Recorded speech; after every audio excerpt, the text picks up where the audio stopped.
Olha como que começa o título desse salmo. A alma anela por servir a Deus no seu... Primeira pergunta, e já começo colocando o autoexame para a amada igreja. Onde é que a nossa alma tem anelado a servir? Porque quando ele diz, ela anela a servir no seu templo, eu posso dizer dois templos. Primeiro, o meu corpo. Ele é templo do Espírito Santo. Logo ele está dizendo, eu quero servir a Deus com todo o meu corpo. Eu anelo isso. E ele também está dizendo, quando ele diz do seu templo, ele diz da sua casa de oração, que também é o templo do Deus vivente. Logo, a primeira pergunta que eu e você temos que fazer nessa noite é: onde é que eu anelo a servir o meu Deus? Porque se eu fizer do meu corpo obras da carne, o meu corpo deixou de ser um templo do Espírito Santo e se tornou como um açougue, meus amados. Deus enxerga como uma casa de carnes. E logo nós vamos entender o porquê do tema, onde ele diz que ele anela a servir no seu templo. Segundo, olha como que começa dizendo logo embaixo: masquil para o cantor mor entre os filhos de... O que é masquil, irmãos?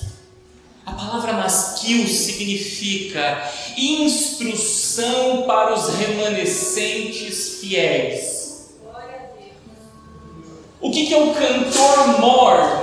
É o cantor máximo, significa um verdadeiro adorador.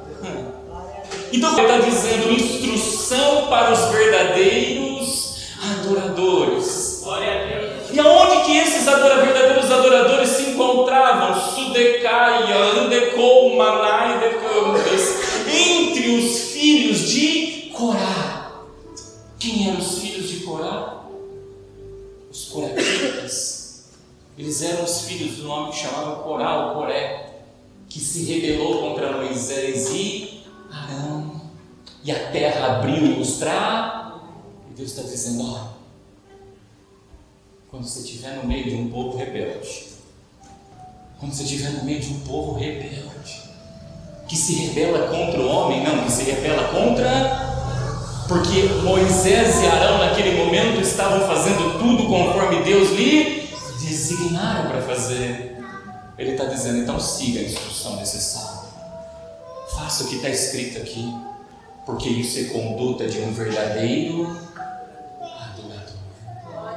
E verdadeiro adorador, meus amados, a Bíblia diz que Deus está o quê?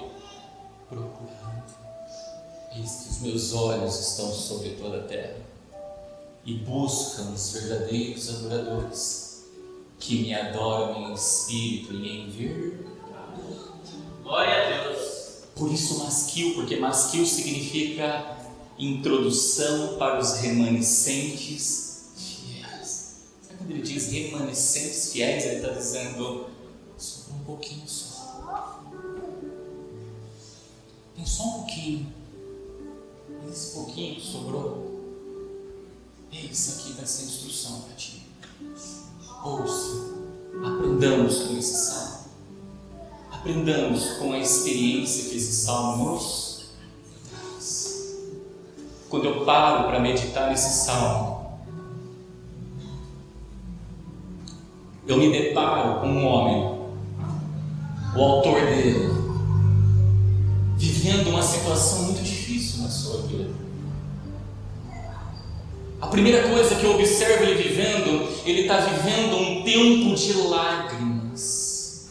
Olha o versículo 2, 3, diz assim: as minhas lágrimas servem-me de mantimento dia e noite. Se tu está chorando de noite por algo na tua vida, se as lágrimas estão correndo de noite por alguma coisa que está acontecendo na tua vida, esse salmo é para você. Esse salmo é para mim. Segundo, o protagonista desse salmo, ele se encontrava distante da casa de Deus. Olha o versículo 4, lê comigo. Quando me lembro disto, dentro de mim derramo a minha alma, pois eu havia ido com a multidão. Eu havia ido. Significa que ele já não estava mais indo. Com eles a casa de... com voz de alegria e louvor, com a multidão que festeja. Ah, pastor, faz tempo que eu não venho na casa de Deus. É contigo que Deus também está falando. Cuidado, que nós já aprendemos que nem toda casa é uma casa de orar. Cuidado, a gente tem que anelar, é servir uma casa de oração, seja ela o nosso corpo, seja ela a nossa congregada. Glória a Deus. Essa pessoa estava ausente da casa de Deus, ela estava distante da casa. Terceiro, essa pessoa se encontrava com a sua alma abatida. Olha o que diz o versículo 5: porque está abatida, ó minha alma, porque te perturbas dentro de mim. Ele estava abatido, ele estava inquieto. Então imagine o cenário dessa pessoa vivendo um tempo de lágrimas, distante da casa de Deus, e a tua alma agora abatida, inquieta. Por quais circunstâncias? Nós vamos estudar daqui a pouco. Quarto, o protagonista dessa pessoa que escreveu o salmo, ele encontrava-se vivendo um tempo de silêncio da vida dele.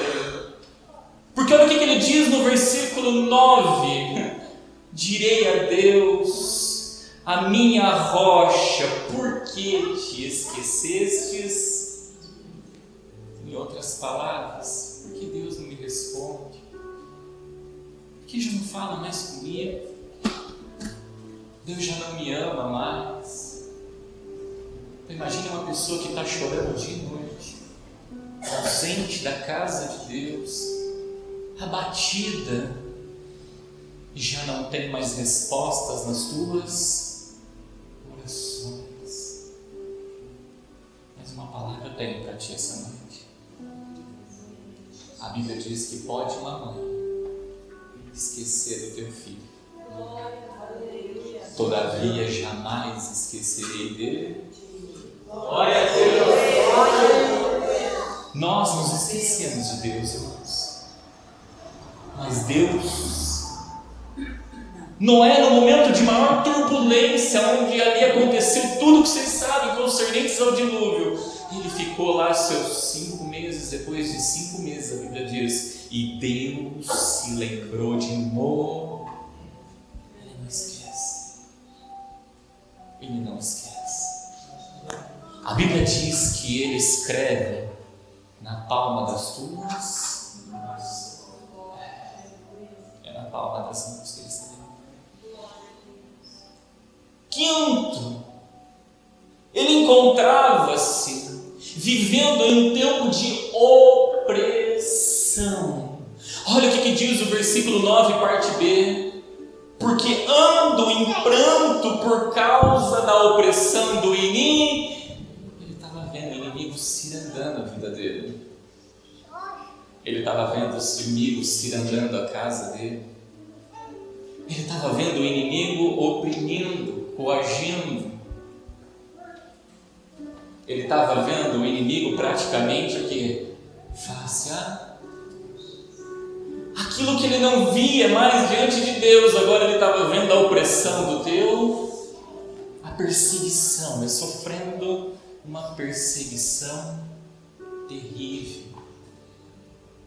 Sexto, quando eu medito nesse salmo, eu vejo que o autor dele encontrava-se desfalecendo no seu interior. Olha o que diz o versículo 10.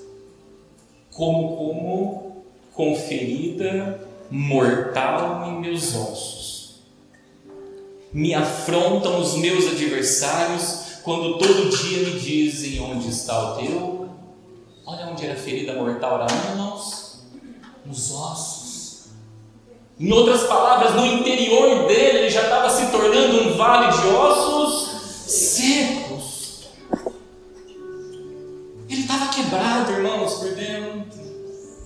Pensa numa pessoa que estava quebrada. A pessoa que chora. Quem nunca teve um dia desse? Quem nunca teve um dia que você fala: Senhor, eu já estou. Aí você se esconde lá no teu cantinho para ninguém ver. Porque é isso que a gente faz. Ninguém quer mostrar as suas fraquezas para o homem. Aí nós vamos lá no cantinho e derrama lágrimas.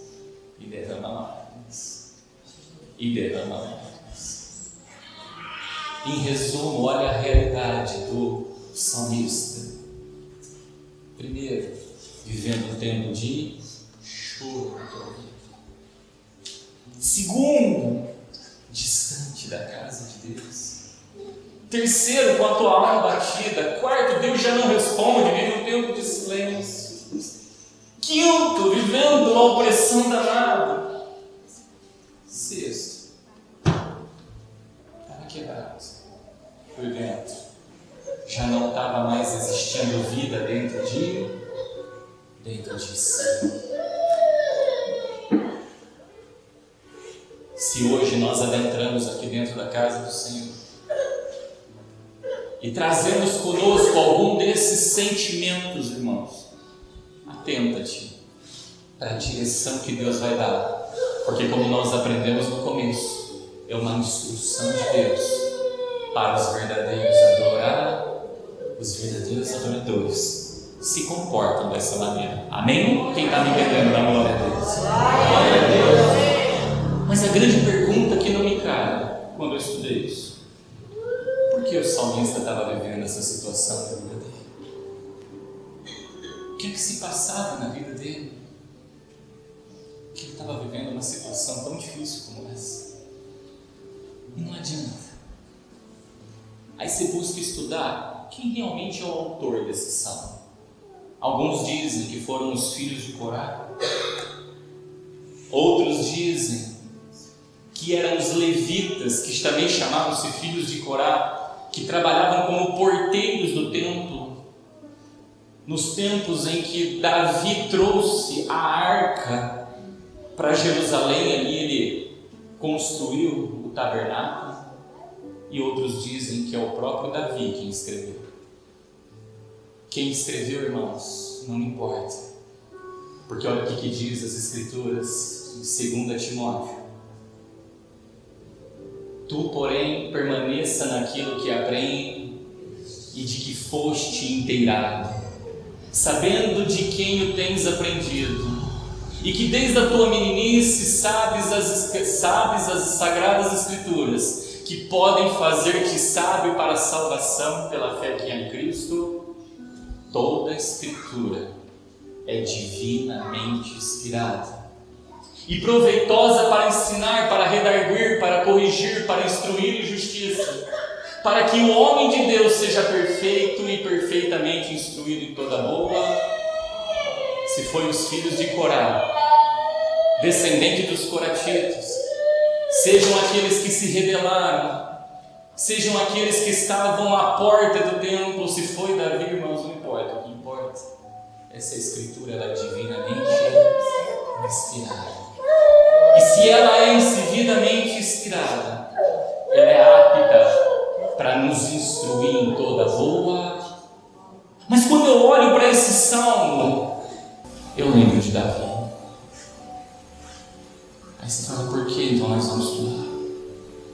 A Bíblia diz que no tempo, no período em que os reis saem à guerra, Davi não foi guerrear, ele ficou em Jerusalém. E lá do terraço do seu palácio, Davi agora ele avista uma mulher muito formosa à sua vista, todo mundo conhece, Betseba. E ela encontrava-se banhando. Quando Davi olha para aquela mulher, Davi ansiou, Davi desejou possuir Betseba. E uma vez que isso veio à mente e desceu no coração, ele consumou o teu. Por isso a Bíblia diz de tudo, guardes o teu, porque dali procede as saídas da vida. Ele levou, mandou buscar e trouxe a mesma para o teu leito. Do ato de coabitar com essa mulher, do fruto deste adultério, essa mulher agora é engravida e espera um filho. Davi, vendo a situação, o que ele começou a fazer? Ele começou a arquitetar de todas as maneiras, irmãos, para esconder e encobertar o teu pecado. A Bíblia diz que agora ele manda chamar Urias, que era o esposo dessa mulher, cuja qual ele havia cometido adultério. E ele manda chamar Urias porque ele tinha um propósito com tudo isso. Qual era o propósito disso? Era conduzir Urias para se deitar com a mulher e dizer que o filho que ela esperava era de Urias e não de Davi. Olha a mente que já começa a maquinar o mal. Tudo por causa do pecado encoberto.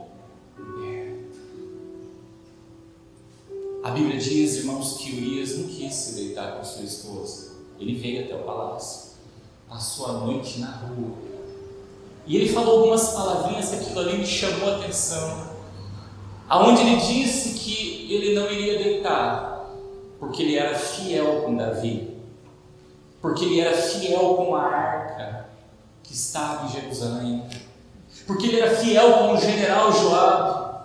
E porque ele era fiel, irmãos, com os servos de Davi que estavam pleiteando a mesma guerra.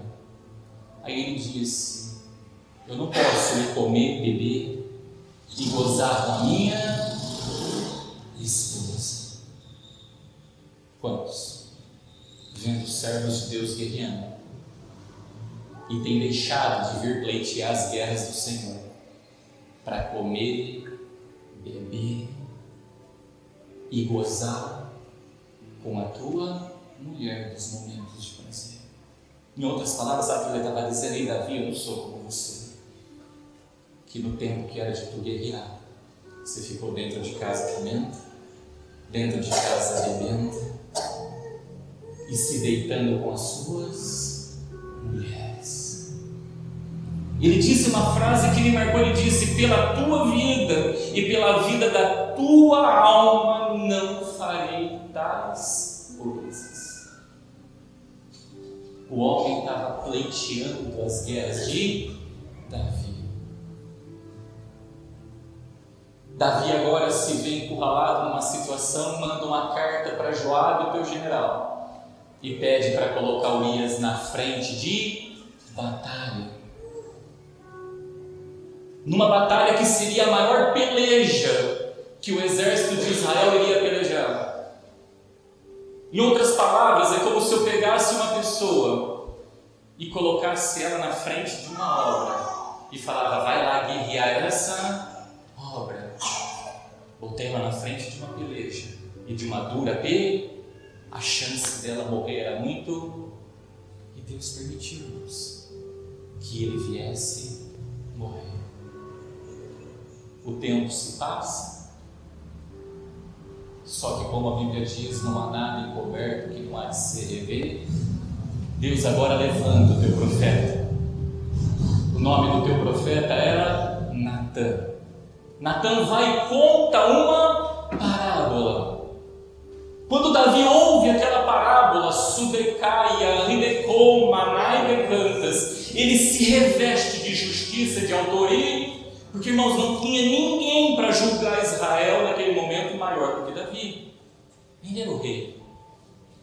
Era ele quem tinha o cetro nas mãos. Era ele a única pessoa que poderia sentenciar. Agora, como é que tu sentencia um rei, sendo que acima dele nessa terra de viventes já não tinha ninguém? E aí que Deus vem com a tua sabedoria de somente Davi podia sentenciar a sua própria vida. Quando Urias conta a história, Davi entra na história e fala: me mostra quem é essa pessoa, porque essa pessoa vai pagar 4 vezes mais pelo delito que ela fez. Bingo! Natã olha para ele e fala: você, Davi, é essa? Ele deu a sentença. E a sentença veio na vida dele das 4 vezes mais. A primeira sentença: o filho que era fruto desse adultério. Durante 7 dias Davi se humilhou diante de Deus. Durante 7 dias Davi jejuou, rasgou suas vestimentas, se separou de tudo, de todas as coisas. Porém, Deus não ouve. A Bíblia diz que essa criança veio a óbito. Segundo, a Bíblia diz que a filha de Davi, cujo nome dela era Tamar, agora ela é assediada e depois violentada sexualmente pelo outro filho de Davi, de uma outra esposa, cujo se chamava Aminon. Terceira sentença: o filho de Davi, Absalão, que era irmão de Tamar, possesso de ira, de revolta, acerca do que Aminon havia feito contra a vida dele, ele vai agora e mata Aminon. Quarta sentença: agora Absalão, que matou Aminon, toma a força ao reino de Davi, deita-se com as 10 concubinas e começa uma perseguição implacável contra a vida de teu pai e de todo o teu exército. A primeira coisa que eu quero deixar aqui diante da igreja é: o Espírito Santo de Deus, ele veio convencer o homem do pecado, da justiça e do jugo. Se Davi, no momento em que ele pecasse, ele não desejasse encobrir o teu pecado, mas ele se redimisse diante de Deus, a justiça de Deus estaria o quê? Absolvida, porque o sangue do Cordeiro o purificaria de todo bem.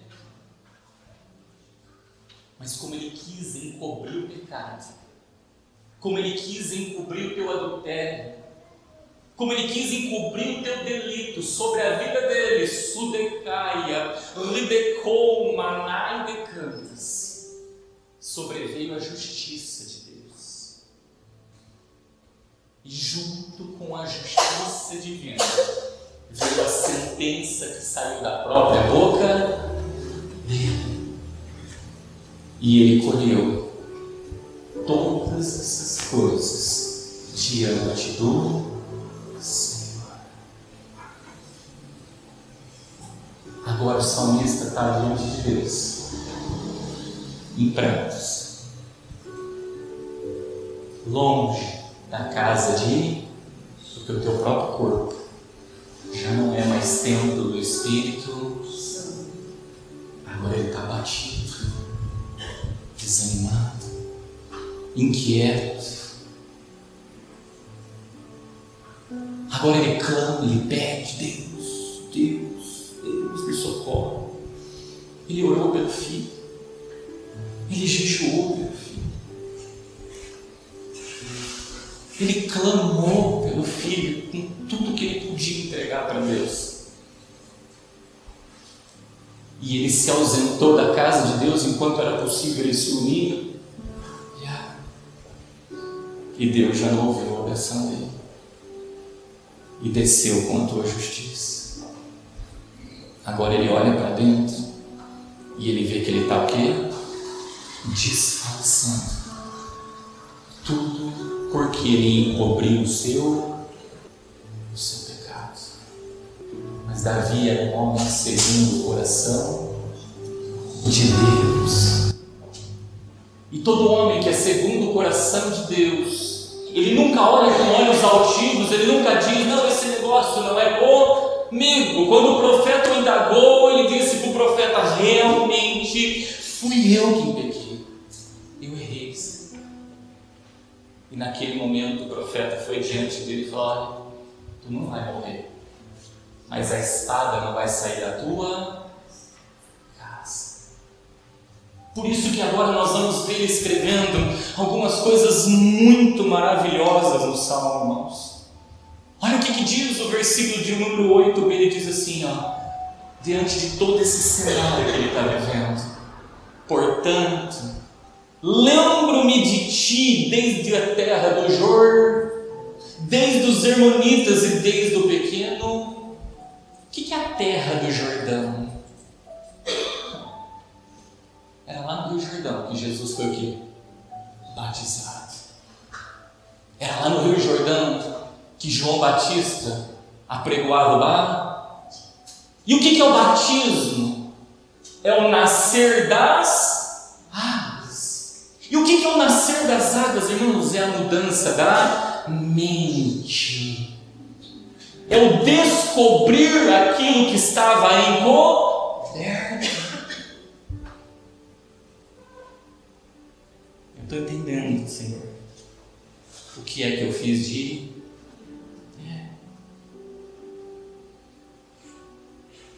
E aí ele desce as águas. Como é que eu desço as águas do Jordão? Mudando a minha. Presta atenção nisso. Nós aprendemos na quinta-feira que nós deveríamos passar o que há margem. Irmãos, o Jordão, ele era a divisa do deserto para a terra prometida. É impressionante, quem for para Jerusalém, tiver essa oportunidade, você vai ver. Você vai andando, é deserto, deserto, deserto, deserto, deserto, não tem vida. De repente encontra água, pronto, muda, é como um on-off. Aí você começa a ver árvores, ver cenários paradisíacos, entendeu? Então quando Jesus estava nos dizendo, sudecaia, redecom, manai de plantas, monta no barquinho e passe à margem, ele estava descendo, nasce das águas, em outras palavras também.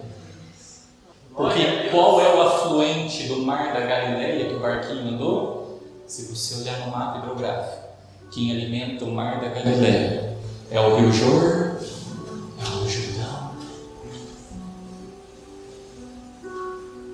Descer nas águas é nascer na mente, é a renovação da mente. Tanto pequenas como ondas grandes têm passado sobre, em outras palavras, eu tenho submergido no mar. E quem é que habita no fundo do mar? O espírito da besta, da serpente, do dragão. Então quando as ondas, ou seja, quando eu me envolvo com o pecado, quando eu me envolvo com a iniquidade, meus amados, é isso que começa a fazer, eu começo a afundar, eu começo a submergir, ou seja, as ondas começam a me cobrir. Pedro afundou. E logo lá na frente, Jesus falou, você vai me negar. Para trás de mim, Satanás. Em outras palavras, Davi também afundou. Ele também afundou, irmãos, por causa da iniquidade. Porque ele encobriu aquilo que ele não deveria ter encobrido. Aí vem o versículo 8, ele diz assim, contudo, O Senhor mandará de dia a sua misericórdia, e de noite a sua canção estará comigo, a oração do Deus da minha. Olha que interessante. De dia a sua misericórdia. A Bíblia diz em Lamentações, o Senhor diz assim: as misericórdias do Senhor são as causas de não sermos consumidos, porque as misericórdias não têm fim, novas são cada manhã, grande é a tua felicidade. Ele estava lembrando nesse momento de um Deus que é misericordioso e poderoso para perdoar de todas as condutas erradas. E olha o que ele está dizendo: e durante a noite a sua canção estará comigo. E que canção é essa? A oração ao Deus da minha. O que é o período da noite? É o período das lágrimas, da tristeza. Ele falou: estará comigo. É uma noite? Não, todas elas. E eu vou estar diante de ti em oração. E a Bíblia diz que nós somos santificados pela palavra e pela oração. Agora ele estava entendendo o tempo de lágrimas que ele estava vivendo. E aí eu louvo a Deus, porque Deus tem as suas maneiras de falar. Ele usa de artifícios para nos elucidar. Eu imagino agora, eu conjecturo, imagine Davi sofrendo a perseguição que estava, porque Absalão com o exército estava perseguindo ele, longe de Jerusalém por causa da perseguição, longe da casa de Deus, abatido porque ele via a tua casa desfalecendo diante dos teus olhos, quebrado por dentro, porque o tempo todo o pecado que ele havia cometido estava diante da face dele. E aí eu creio que Deus nesse momento olha para ele com esses olhos de misericórdia e coloca um animalzinho diante dele, aonde está escrito em Romanos, põe para mim, por favor: porque as suas coisas invisíveis, desde a criação do mundo, tanto o seu eterno poder como a sua divindade se estende e claramente se veem pelo quê? Pelas coisas que estão criadas, para que eles fiquem inexcusáveis, ou seja, indispensáveis. Então observa que Deus usa as coisas criadas para poder falar com quem? Conosco. Esse é o momento em que Davi, creio eu, que ele se depara com uma corça, se depara com um servo, aonde ele diz no versículo número 1, assim como a corça, ou como o servo, brame pelas correntes de águas, assim a minha alma nela, assim a minha alma deseja, assim a minha alma tem sede de uma coisa. Davi ansiou, irmãos, aquilo que ele não deveria ter ansiado. Ele desejou Betseba, e agora diante da corça Deus está mostrando para ele: ei, tu ansiou o que você não deveria ter ansiado. Era para ter ansiado o que? As águas. E eu quero trazer aqui 3 motivos para nós, para finalizar a mensagem, do porquê nas nossas vidas nós devemos ansiar as águas. O primeiro é porque a minha alma, ela deve se comportar como o servo bramindo, ou como a corça brama. Mas o que tem de tão especial na corça, irmãos? Para Deus fazer uma analogia com a corça, presta atenção de uma coisa: toda vez que a corça fica muito tempo sem beber das correntes de água, começa a acontecer um fenômeno na pele dela. Ela começa a ressecar a tua pele. E uma vez que a pele dela começa a ressecar, junto com esse ressecamento vem as fissuras na pele dela. Em outras palavras, começa a aparecer o que nela? A carne. Aí ela começa a exalar um odor muito forte do que? De carne. E ela se torna uma presa fácil na mão do seu predador. E você sabe qual é o principal predador da corça? É o leão. Todas as vezes que a gente se ausenta da fonte, e é de qualquer água, irmãos, a corça ansiava por correntes de água, não água parada.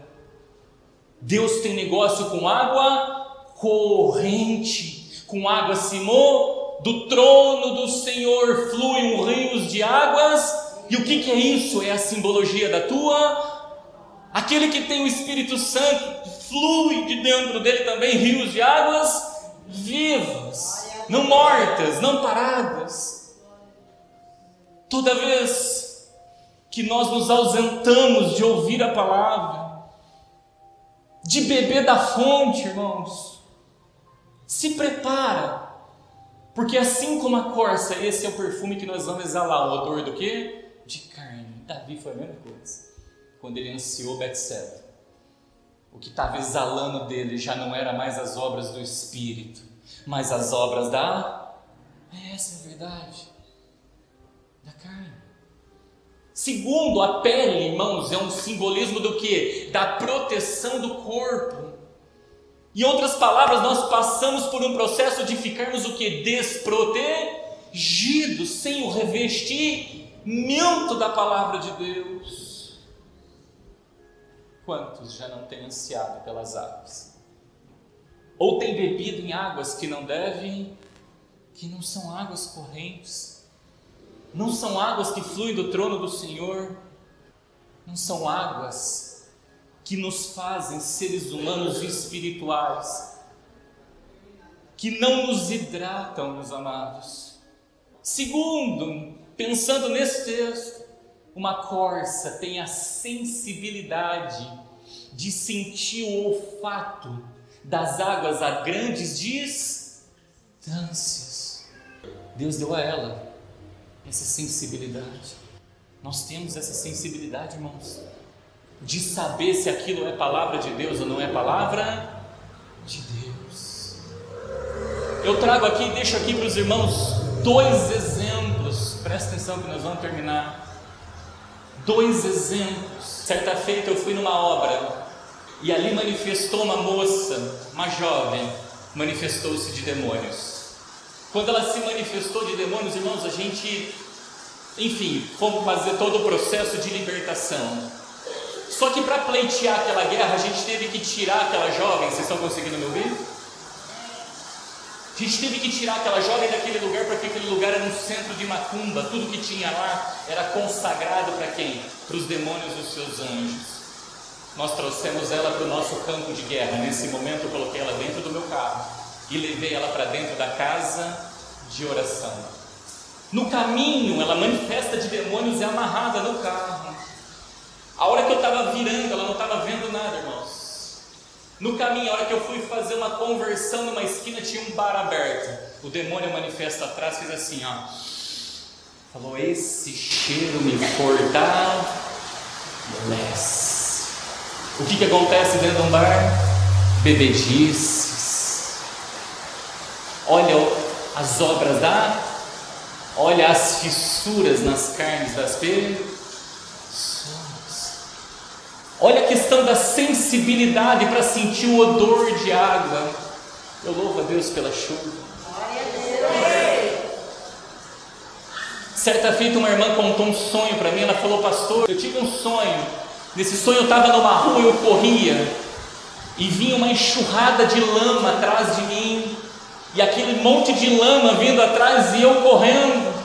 Quando eu cheguei numa esquina, eu convergi naquela esquina, e aí a lama passou reto e eu encontrei bem na esquina uma Bíblia. Eu olhei para ela e falei, isso aí, irmã, evangelho que não converte não é evangelho, é lama. Corça, sabe o que é evangelho? Corça não se mistura com qualquer água, não, irmãos. força, tem sensibilidade no teu espírito. Ele não se relaciona com lama, mas com o evangelho que é genuíno, puro, com águas que correm. Então, o primeiro motivo que eu e você devemos ansiar pelas águas, porque Deus deu esse atributo na nossa alma, para sermos como uma corça, aonde nós alimentamos a nossa alma com as águas da vida, nós não exalamos o odor de carne, e não nos misturamos com a lama. Mas quando nós fugimos, deixamos de ansiar por aquilo que nós devemos ansiar, se prepara, porque nós vamos começar a exalar as obras da carne e vamos se misturar com as obras da lama. O barzinho era um poço do quê? De lama, de sujeira, diante de Deus. Segundo motivo que nós devemos ansiar pelas águas, porque quando as águas se movem ao nosso favor, Deus ordena o teu anjo com a tua. Quando as águas se movem. Difícil, irmãos, é ser cristão quando a gente olha para as águas e as águas estão aqui, parada para nós. Meu Deus. Mas tem um mistério muito grande disso, porque quando eu falo disso, nós estamos falando do quê? Do tanque de Betesda. A primeira coisa que eu procurei saber, irmãos, é de que fonte, de onde que vinham aquelas águas que se moviam? Porque se eu sou uma corça não se relaciona com qualquer tipo do quê? De água. Pela misericórdia de Deus, quando eu estive lá, o judeu virou e falou assim: ó, a fonte dessas águas, ela vem de Belém. A nascente das águas que alimentavam o tanque de Betesda estava em Belém. E quem nasceu em Belém, meus amados? Jesus.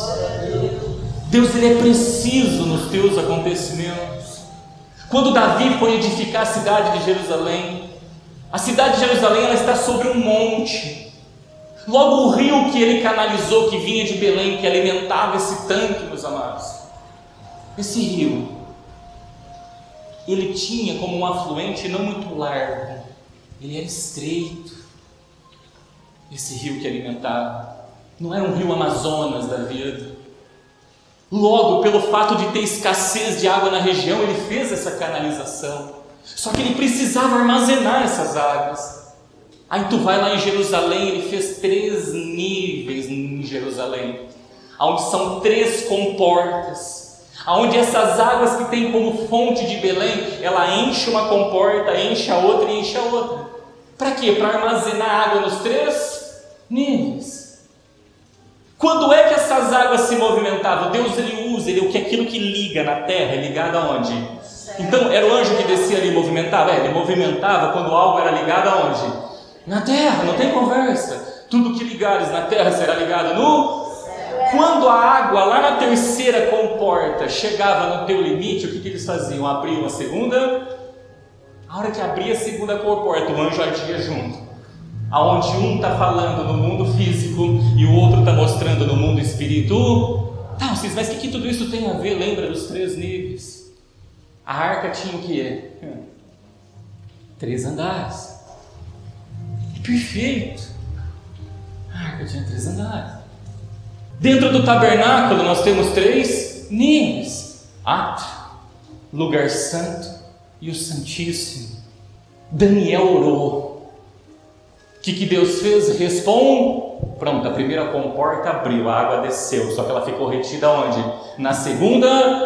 Aí a Bíblia diz que o príncipe das trevas, ele pelejou, começou a guerrear, começou a lutar, ou seja, estava retido na segunda comporta. Daqui a pouco Daniel perseverou seus 21 dias, a segunda comporta abriu e encheu a 3ª. É assim que funciona. É dessa maneira que as águas se movem ao nosso favor. Mas você sabe o que é interessante? Imagine você ou eu fazendo a gestão das águas em Jerusalém, irmãos. Você sabe quando é que a comporta se abria? Era quando a água que estava lá, por exemplo, no 3º nível, chegava no seu limite. A hora que chegava no limite, Deus olhou e falou: opa, chegou no limite, deixa eu abrir a com. Glória a Deus. Gente, dizendo: eu conheço o teu limite. Eu sei até onde tu aguentas. Sudecaia, libecoa, Deus. Eu sei até onde tu suportas. Mas persevera, como Daniel persevera. Uma hora a água se moveu para ele, irmãos. O anjo chegou: ó, Daniel, filho amado, quando você se pôs a me buscar, o Senhor já me ordenou. Tem coisas que estão ainda ali no segundo. Por isso que a gente tem que tomar cuidado das coberturas espirituais que a gente tem. Porque dentro da igreja, o primeiro nível está lá, o terceiro nível, né, que é o terceiro céu, está com o Pai. O segundo céu é o altar o primeiro é o átrio. Se o altar estiver corrompido, a bênção nunca chega no átrio. Porque as águas que fluem não são águas correntes, qualquer outra coisa. Vocês estão me entendendo? Glória a Deus. Então, segundo motivo. Primeiro, porque nós temos que ter no nosso caráter ser como uma. Segundo, porque quando as águas se movem, Deus ordenar. Terceiro e último, e aqui eu vou para finalizar a mensagem, desculpa a extensão. Pode chegar um tempo que eu queira beber das águas e já não tenho mais acesso. A Bíblia fala do mendigo Lázaro e do rico. E o mendigo Lázaro ansiava comer das coisas que tinha na mesa do rico. Aí os dois morreram. O mendigo Lázaro foi para o seio de Abraão. E o rico foi para o inferno, para o Hades. E o rico olhava para o pai Abraão e falava: ei, pai Abraão, pede para Lázaro molhar o dedo e derramar uma gota na minha boca. Lá não tem mais água. Aí o pai Abraão, sabe o que ele falou? Existe um abismo entre nós e vou às margens. Lá atrás você não quis nascer das águas. Você não quis montar no barquinho e passar para o outro. Você quis gozar da tua riqueza. Esse aqui recebeu o sofrimento, as lágrimas. Ele padeceu o que tinha que padecer. E para ele é vinde benditos do meu. Aí o rico, não muito conturbado, ele disse uma última fala, irmãos. Então vai lá, ressuscita Lázaro e manda ele lá, né, falar com os meus parentes para eles não virem aqui. Aí Abraão olhou e falou assim para ele: se eles não ouvem Moisés e os seus profetas, tampouco vão virá. Em outras palavras, se eles não bebem das águas, porque Moisés simboliza algo concernente se ele não bebe das águas lá, nem que eu ressuscite o Lázaro, eles vão dar ouvido à palavra, porque eles não anseiam por ela, porque eles não anelam por ela, porque a alma deles não deseja, não é? Mas para tu que deseja. E aqui eu encerro, a Bíblia diz: não vos inquieteis pelo que haveis de comer e de beber, ou seja, não estejais ansiosos por coisas algumas. O meu Pai, o seu Pai, o nosso Pai, o Pai nosso, Ele sabe todas as coisas que nós precisamos, antes mesmo de pedir. Anele pelas águas, brame como a corça brama. O que é que nós temos ansiado na nossa vida? E pelo que nós estamos tão ansiosos? E a palavra nessa noite é: assim como a corça anseia pelas águas, anseie por elas.